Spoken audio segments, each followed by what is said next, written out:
Good evening, class. I'm speaking to you from a hotel in New York City. Actually, it's in Long Island City, but close enough.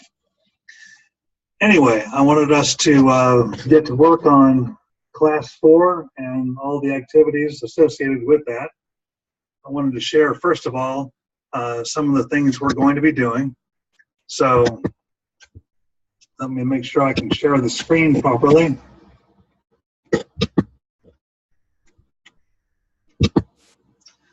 All right, so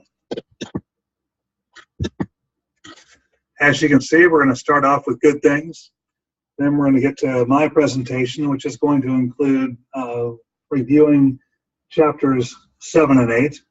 Then we have presentations from Penny Shookman and a presentation from Clint Schutte, and then we have a launch. So without further ado, I'll stop sharing. I hope you all have had a good time. I hope you've learned a lot. And we're going to make sure that you learn all that you can about personnel before we're done. So taking a look at what's going on in Chapter 7. And as you remember, this had to do entirely with induction and mentoring programs. And as Dr. Clegg told you, we've got to do a great job of orienting and mentoring our new teachers. Otherwise, they're likely to leave. One of the things I did some research on, probably 20 years ago, I was convinced that over the course of time, you would spend a lot of time paying teachers, just their salary.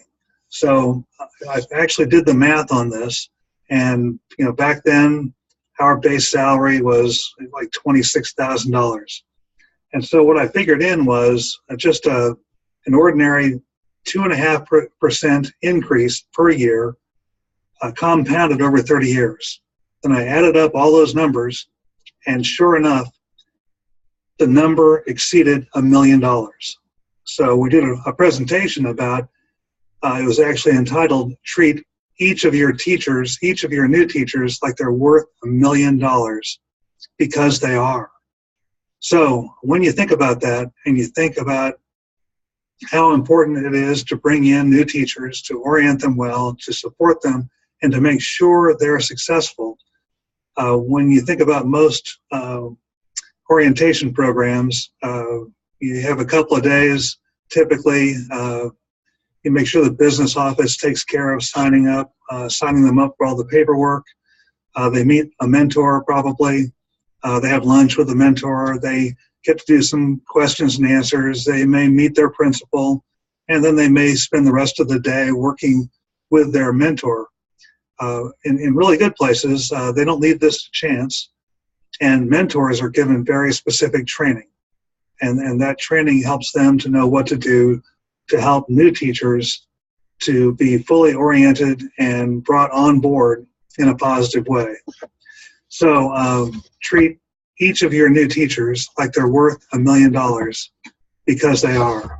And when they fail, and they fail because you have failed to provide a really high quality onboarding process, a really high quality orientation and mentoring process, that's really on you. And it's avoidable. So make sure you focus on bringing people in and making sure they're successful and supporting them so they'll continue in the profession. And that'll save you the trouble of having to, after a year or two, go out and find a replacement for them. If you can, as I said before, if you do a great job of hiring, the most important decision you're going to make is who to hire. And the second most important decision is who to keep. If you get the first part right, the second part is a piece of cake. So get the first part right, hire the right person, support that person, and make sure they're successful. So in looking at that, the orientation program we have in Hayesville isn't 2 days. It's actually 8 days.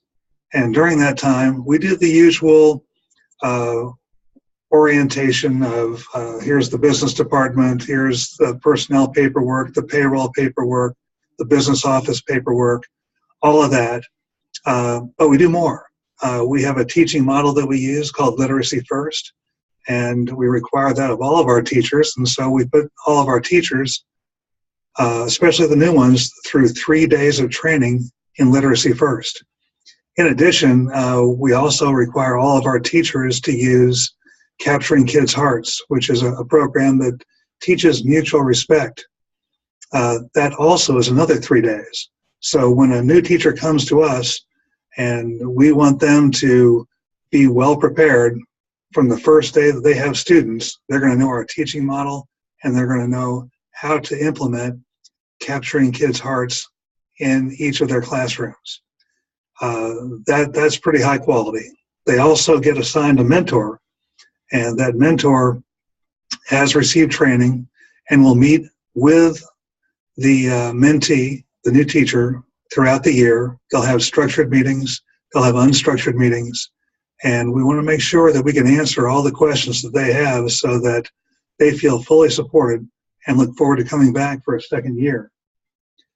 So in looking at those kinds of things, the other thing that happens, and this is, you may have experienced this yourself, is it's hard to pay people when they first become teachers before the first payroll in September. And sometimes we've started new teachers in the first week of August and haven't been able to pay them until they got to their first paycheck. And that's a long way to go. That's a lot of ramen noodles. So by starting and having this orientation program further out, we're able to get them enough time. And incidentally, that 8 additional days is all paid time. So we get them a paycheck in August so that they can actually pay the rent and pay their bills, buy some groceries, and go to a movie, something like that.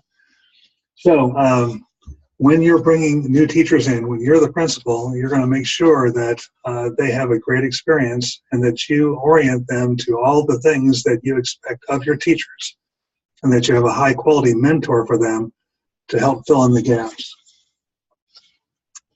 So on page 137, they talk about characteristics of an effective mentor. They should have substantial experience. They need to be a skilled teacher instructionally.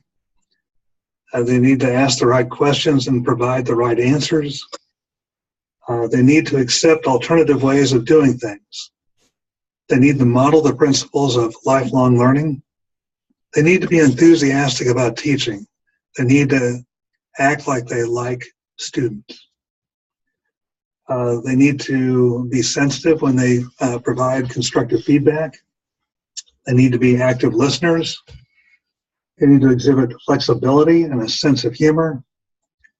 And they also need to incorporate a restrained sense of guidance and direction in order that the new and beginning teacher can develop as independently as possible. So those are the qualities that you're going to look for in a high quality mentor.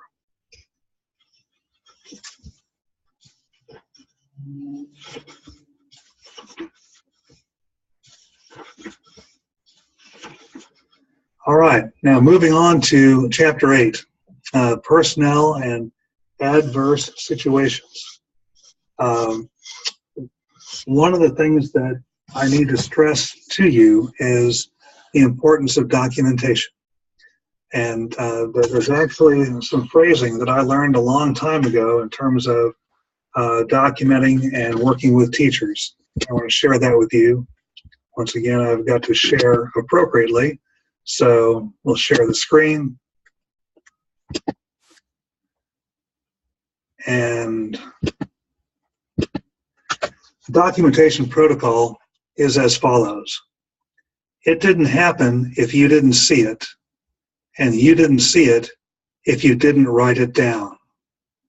So there could be situations that come up that people tell you about, and unless they're a really high quality witness, if you didn't see it, it didn't happen.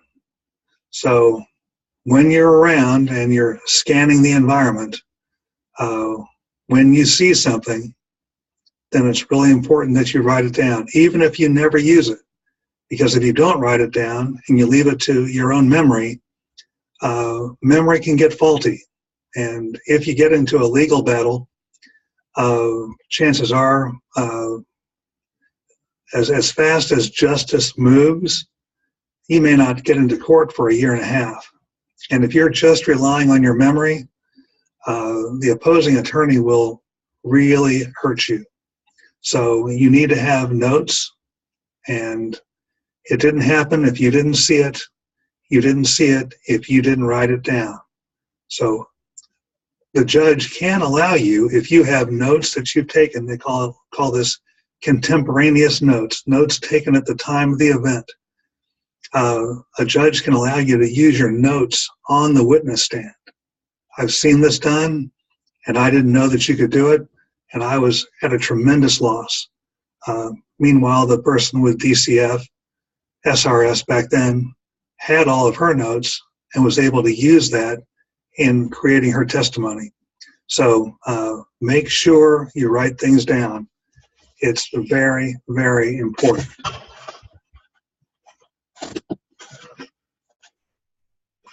All right. So on page 151, things you need to do in a proactive discipline of personnel process: define performance expectations. What do you expect your teachers to do? Communicate policies and procedures and administrative regulations. Document. We've covered that. Provide due process. It's the law. So when you call a teacher in, or even a student, and want to talk to them about an error they've made, you've got to tell them why you've called them in and give them a chance to tell their side of the story before you decide what to do next. So you'll learn more about that in education law, but keep that in mind. And then follow the guidelines for assisting personnel in need of assistance. And there are all kinds of things. I'm looking at page 153, things that staff members can get involved in that will cause you to have to investigate and sometimes apply consequences to the staff member. Things like copyright law violation. And it seems like a small thing, but people have been successfully sued over it. So it's important. Appraisals of performance, teacher evaluation. When you're doing a teacher evaluation, make sure you have the evidence to back up whatever you're asserting in the evaluation document. If you say something along the lines of, the teacher seems kind of burnt out. Well, if you get challenged on that by the teacher, and you will, you better be able to back that up with, well, remember when I came by your class and you were sleeping, or you just use the same old lesson plans year after year after year. And these are just examples off the top of my head, but if you're going to write something in somebody's evaluation, make sure it's a fact and make sure you have evidence to back it up.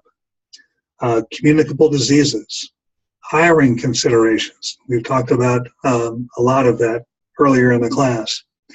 Absences, inappropriate internet activities. And I've had to work with some teachers who spent what we call too much time on the dark side of the internet. And, you know, most places have filters that it makes it very, very difficult to get to pornography, let's say.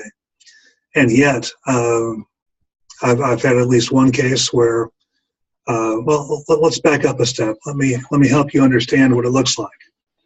So, when you suspect somebody may be misusing their computer and your network, what might the signs be?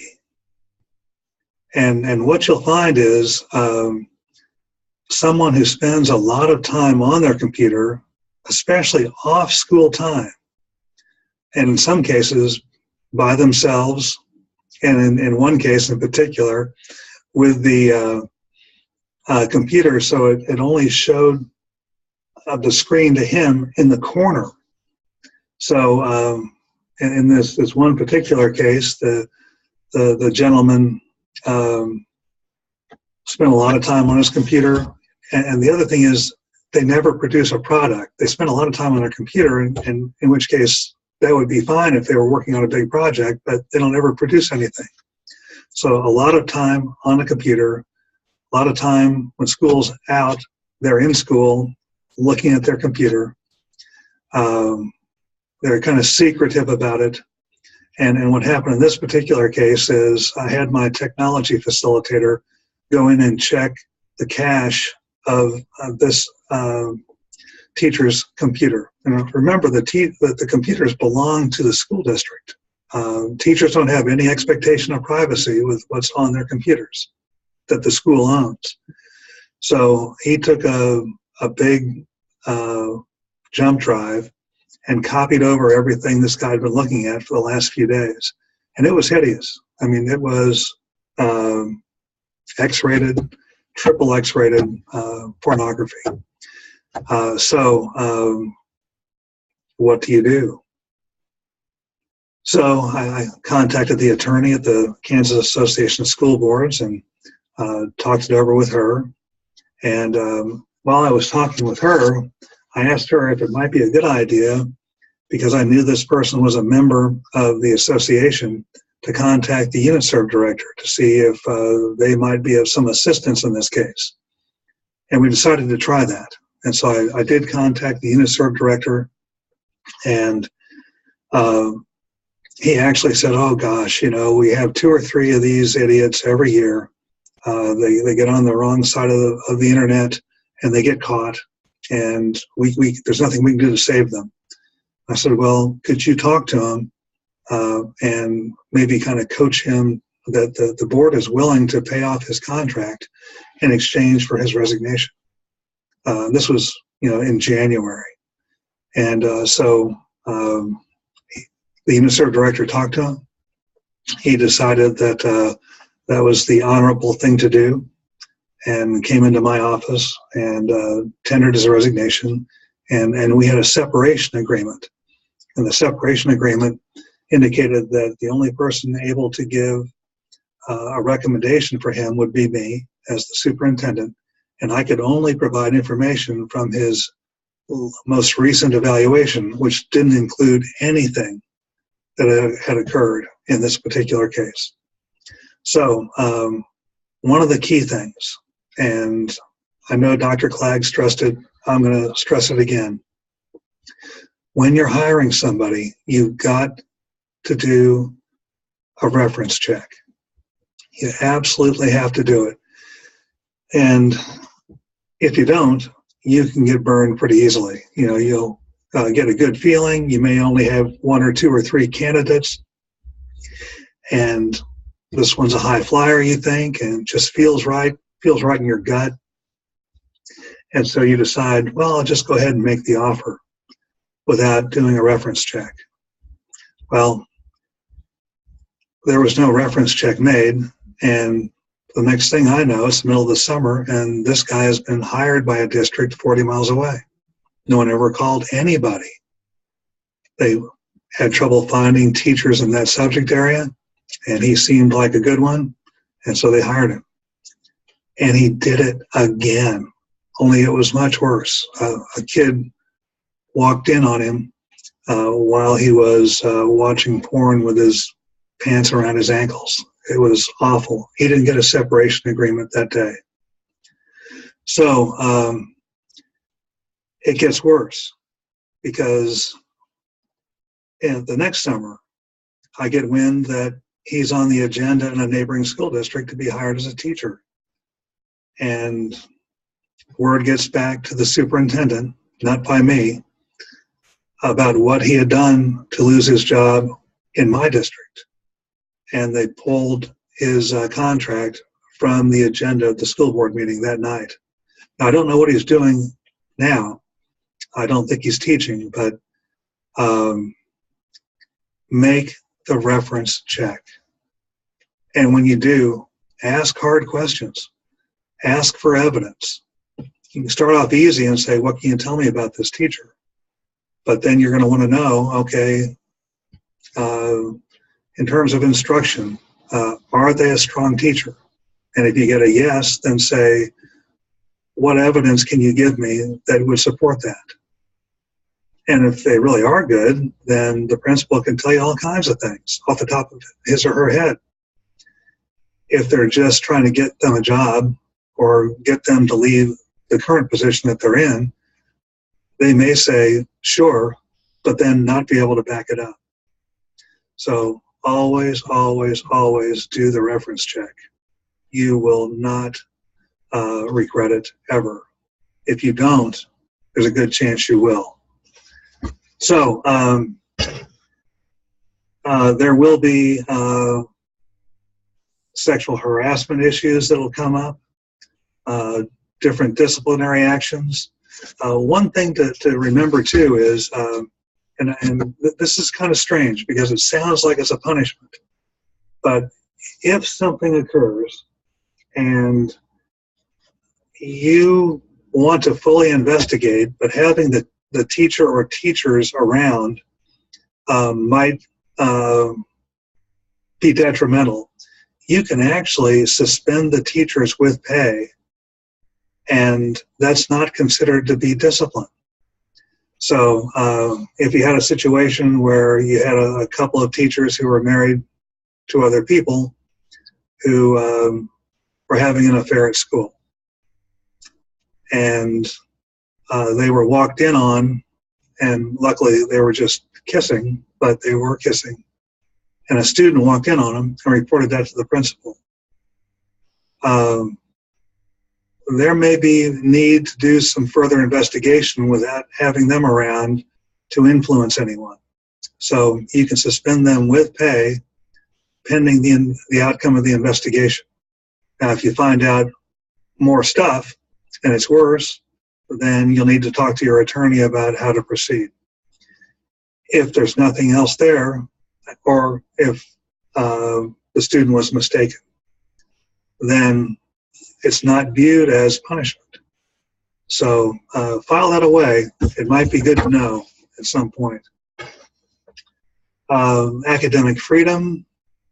Had a case recently, a year or two ago in Conway Springs, where a teacher noticed that his middle school students were kind of homophobic. And he showed them a 20-minute video that was a hypothetical United States where the norm was homosexuality and the other were heterosexuals. And the homosexuals basically mistreated, bullied, and treated the heterosexuals very, very poorly. And it caused an uproar in the town, and he almost lost his job. So academic freedom can come into play. And sometimes you're going to want to look at your negotiated agreement to kind of get an idea of what's in there in that particular case. We've got a whole section on it. Employee assistance programs. If you've got a teacher who's got a situation with depression or maybe alcoholism, you may have an employee assistance program where you can get them help without having to actually discipline them. Grievances, don't be afraid of grievances, but don't seek them out. Our particular negotiated agreement allows for grievances. The lowest level is the teacher takes it to the principal, and if they work it out, great. If they don't, the teacher, within a specific number of days, can appeal it to the superintendent, and if they don't work it out, then they appeal it to, this is kind of an odd thing, a federal mediator. And then if that still is not resolved to the teacher's satisfaction, they can appeal it to the school board. Resignations, you'll have language in your agreement about accepting resignations and maybe some penalties involved. In our district, before July 1st, I believe, at when school's out and before July 1st, it's a $1,000 penalty to get out of your contract. After July 1st, it's a $2,000 penalty. And then you can end up with arrests and convictions that come into play that compromise the ability of a teacher to be successful. So a lot to know when you're thinking about becoming a principal. One of the things you've got to do is become very, very fluent with a negotiated agreement, board policy, and the staff handbook.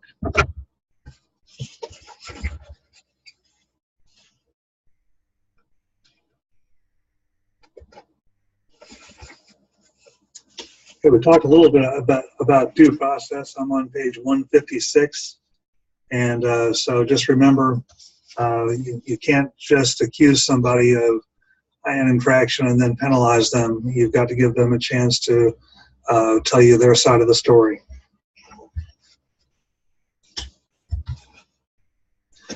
From time to time, and sometimes this happens, as we've said before, if you do your hiring right, then you probably won't end up with any teachers that need to be on a plan of assistance. But sometimes it's a late hire. Sometimes it's somebody that you didn't hire. Somebody else hired them before you got there. So one of the things you're going to want to do is to know how to work with teachers and know when a plan of improvement or a plan of assistance needs to be put in place. Many times these have to do with classroom instruction or classroom management. Sometimes they could be other topics, but those are the main two. And you're going to work your way through, if it's a disciplinary issue, a hierarchy. So the first step would be a verbal reprimand, where you call the person in your office. You explain to them what you have discovered. You give them a chance to respond, and you tell them that you need to see better behavior.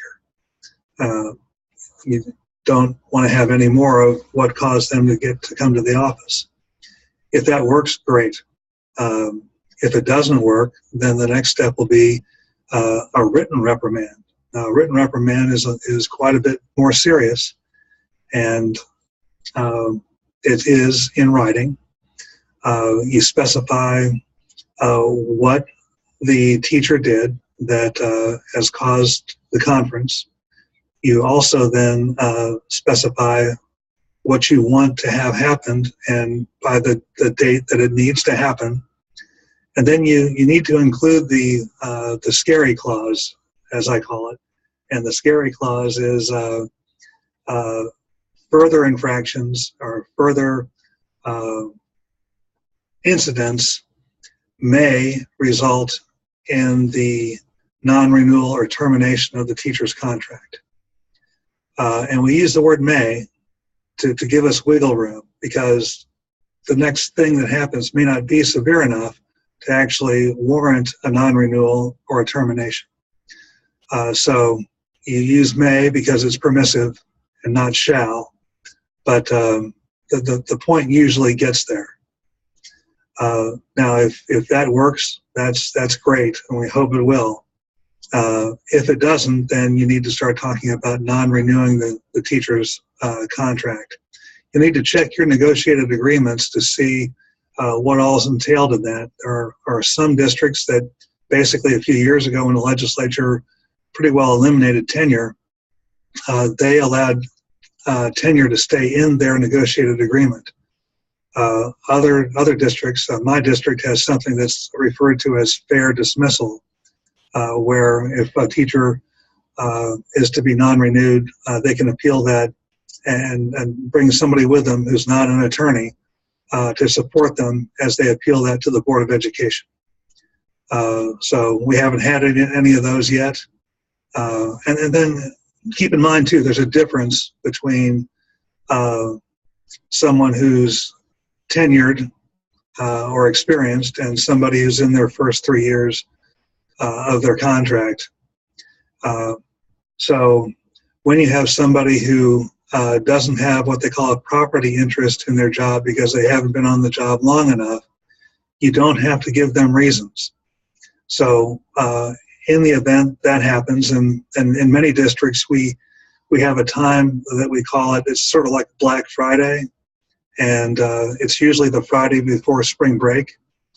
And the teacher and the personnel director will, the principal and the personnel director will go talk to the teacher and have a conversation with them that goes along something like this. It's my belief that at the next Board of Education meeting, the board will vote to give you notice of intent to non-renew your teaching contract. And almost always they'll say why. And you'll say, on the advice of my attorney, I can't tell you. It's just my belief. So you may want to consider your options. You can wait and see if I'm right. And if the board does give you notice of intent to non-renew your contract, that'll be in an open meeting. Or you might want to go ahead and tender your resignation and see if you can find a job somewhere else. But don't tell us right now. We want you to think about it. Think about it over spring break. Let us know. And 99 times out of 100, you'll get a resignation. So you could give them reasons if you want to, but then if you're challenged, you're going to have to be able to prove it. And since you don't have to, our attorneys at the School Board Association recommend that we don't give any reasons to people who are non-tenure. So that we've covered a lot of ground so far.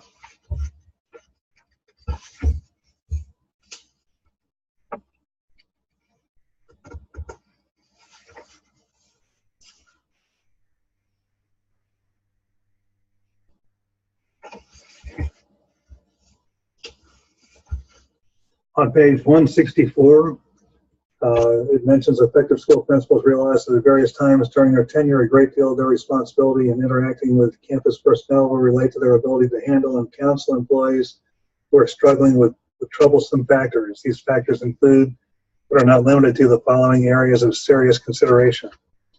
And see those listed: marital issues, peer relationships, spouse interference, child care, mental health, and abusive spouse. And we don't want that to adversely impact the teacher's ability to teach.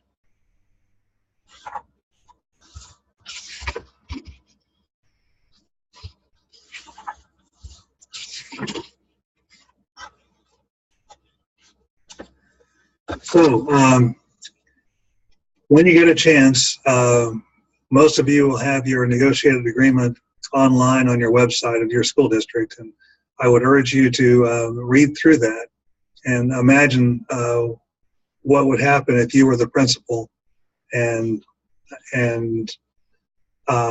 different scenarios where you would have to perform, because it does make a difference, and you don't want to be caught in a situation where you're surprised.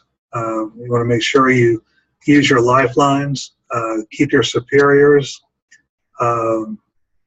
be in communication with them so they know what's going on, work with your school attorney, use those lifelines, and make sure that you follow the advice of your attorney, and make sure you keep your superiors informed. So it's about time that we get to the launch.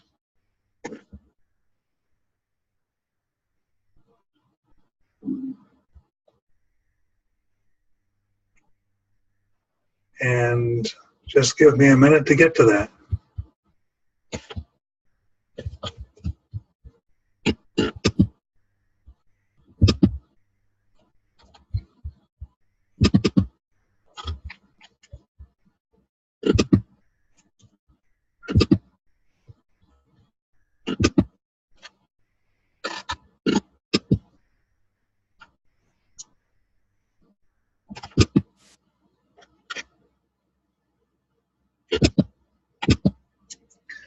Okay. So remember to keep up on your assignments. I've sent you some emails in my absence just to kind of remind you what to include in your guest speaker summaries. And remember, the rubric for those is in your syllabus. Also remember, for your personnel paper, that's due on Monday, on or before Monday. And you want to include, don't look at the rubric in the syllabus for that. Look at where the bullet point is. And then also look at the model paper that's in the Moodle shell and make sure that your paper, it's not going to be an exact copy, obviously, but it's going to mirror at least the different topics. So I look forward to seeing you live a week from Monday. And I'm now ready to share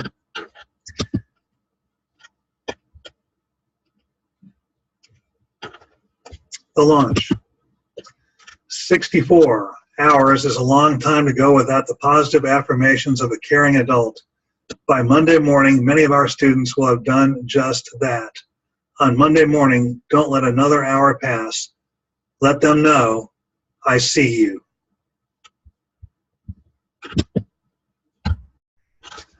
All right. Well,